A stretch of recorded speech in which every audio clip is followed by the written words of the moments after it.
America ने Israel को $7 billion से ज्यादा की कीमत के नए हथियार देने का ऐलान किया है। प्रेसिडेंट ट्रंप ने इजराइल को 3000 हेलफायर मिसाइलें जल्द से जल्द भेजने का आदेश दिया है। यह हथियार ट्रंप के गाजा पर कब्जा करने के प्लान में इस्तेमाल हो सकते हैं। उधर अमेरिका के गाजा प्लान पर कई देशों ने युद्ध की धमकी दी है। तुर्की के राष्ट्रपति सीरिया के राष्ट्रपति अहमद अल शरा के साथ खाड़ी में नया वॉर प्लान बना चुके हैं।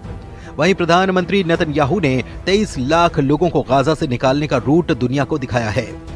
ट्रंप के फैसले शॉकिंग होते हैं, दुश्मनों से 100 कदम आगे के होते हैं। जब सब कुछ सही लगने लगता है तब सुपर पावर असली रंग में आता है।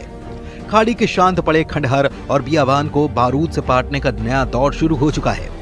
इस बार इजराइल के कितने भी दुश्मन सामने हों फर्क नहीं पड़ेगा। राष्ट्रपति ने साफ कर दिया है कि गाजा के पुनर्निर्माण के लिए लोगों को बाहर निकालने की जरूरत है, क्योंकि गाजा विध्वंस की जमीन है। ये किसी भी इंसान के रहने लायक नहीं है। सुपर पावर अमेरिका इजराइल को अब तक का सबसे बड़े विनाशकारी हथियारों की सप्लाई करने जा रहा है।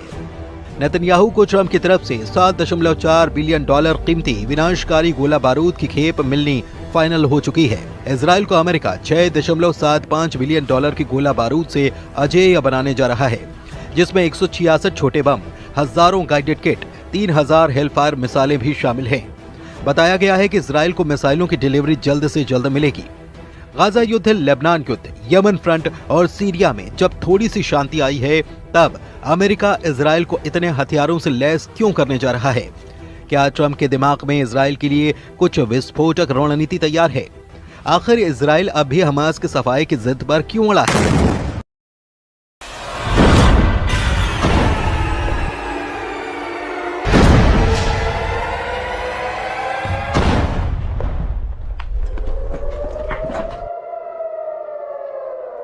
नेतन्याहू का मिशन नकबा क्या है? हमास का यह तमाशा फिर से युद्ध भड़काने लगा है। इजराइल के बंधकों के रिहाई को ग्रैंड शो की तरह पेश कर रहे हमास लड़ाकों को इजराइल से जड़ समेत उखाड़ फेंकने का मिशन ऑन कर चुका है। इजराइल की सेना हमास और सभी फिलिस्तीनियों को गाजा से मार भगाने का रोड मैप बना चुकी है। हमास के खात्मे तक इजराइल युद्ध खत्म नहीं करने वाला। जिन्हें शक है वो पीएम नेतन्याहू की नई धमकी को सुन सकते हैं। प्रेसिडेंट ट्रंप और नेतन्याहू ने क्लीन गाजा प्लान पर मुहर लगा दी है। इंतजार इस बात का हो रहा है कि कौन कौन सा देश ट्रंप के ऑपरेशन गाजा पर विरोध में युद्ध शुरू कर सकता है। फिलहाल जिन देशों ने ट्रंप और नेतन्याहू को वार्निंग दी है, उनके नाम भी जान लीजिए। इजराइल को युद्ध में बराबर की टक्कर देने की ताकत रखने वाले तुर्की के राष्ट्रपति एर्दोआन ट्रंप के गाजा प्लान के सबसे बड़े विरोधी बन रहे हैं। एर्दोआन की तरह अमेरिका का दोस्त माना जाने वाला सऊदी अरब भी गाजा को खाली न करने के पक्ष में हुंकार भर चुका है। ट्रंप के गाजा प्लान पर जॉर्डन ने नाराजगी जताते हुए इस प्रस्ताव को सिरे से खारिज कर दिया है। मिस्र के राष्ट्रपति अब्दुल फतेह अल सीसी ने कहा कि ट्रंप की योजना अंतर्राष्ट्रीय कानून का एक गंभीर उल्लंघन है। वेस्ट बैंक की सत्ता पर काबिज फिलिस्तीनी अथॉरिटी के नेता महमूद अब्बास ने भी गाजा के लोगों को विस्थापित करने की किसी भी परियोजना की निंदा की है। अमेरिका से सभी मामलों में अलग स्टैंड लेने वाला ईरान भी ट्रंप के गाजा प्लान के खिलाफ मोर्चा खोल चुका है। सऊदी अरब के विदेश मंत्रालय ने साफ किया है कि फिलिस्तीन के मुद्दे पर किंगडम अडिग है। ये स्टैंड किसी बातचीत से नहीं बदलेगा। सऊदी किंगडम फिलिस्तीन की वैधता के उल्लंघन का जोरदार विरोध करता है। इजराइल की फिलिस्तीन पर कब्जे की प्लानिंग और जमीन हड़पने की कोशिश नाकाम कर दी जाएगी।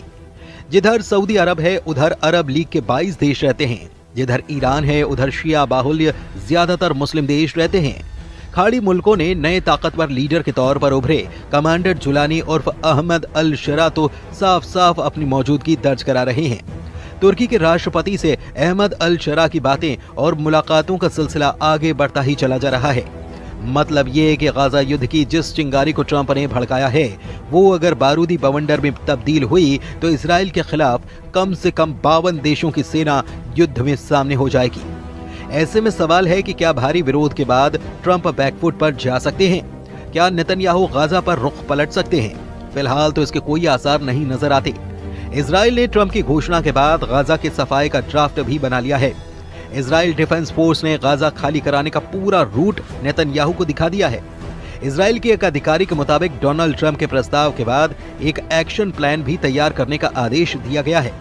और इसके तहत गाजा में रहने वाले लोगों को बाहर निकालने और किसी दूसरी जगह पर भेजने के लिए एक प्लान बनाया जा रहा है। इस दौरान गाजा का पुनर्निर्माण किया जाएगा। हालांकि इजरायली अधिकारी ने फिलहाल ये साफ नहीं किया कि अगर गाजा से लोगों को बाहर निकाला जाता है तो फिर उन्हें कहां भेजा जाएगा, लेकिन जो बातें पता चली हैं उससे कुछ रूट की जानकारी के संकेत मिल रहे हैं।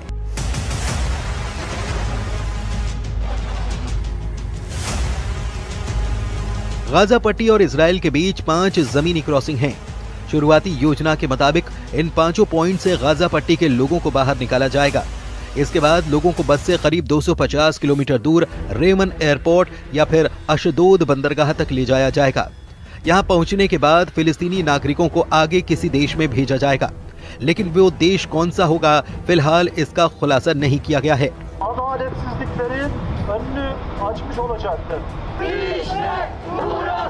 प्रेसिडेंट ट्रंप ने जिन देशों के नाम बताए थे उन्होंने इस पूरे प्लान को गाजा के लिए खौफनाक बता दिया है, यानी कि मिस्र और जॉर्डन गाजा के एक भी आदमी को अपनी जगह नहीं देने वाले। अरब मीडिया में जॉर्डन के विदेश मंत्री की धमकी की जानकारी दी गई है, जिसमें उन्होंने कहा कि अगर जॉर्डन में फिलिस्तीनियों को जबरन विस्थापित करने की कोशिश की गई तो जॉर्डन पूरी ताकत से सामना करेगा। ये जॉर्डन के लिए युद्ध की घोषणा है और हम इसका जवाब देंगे।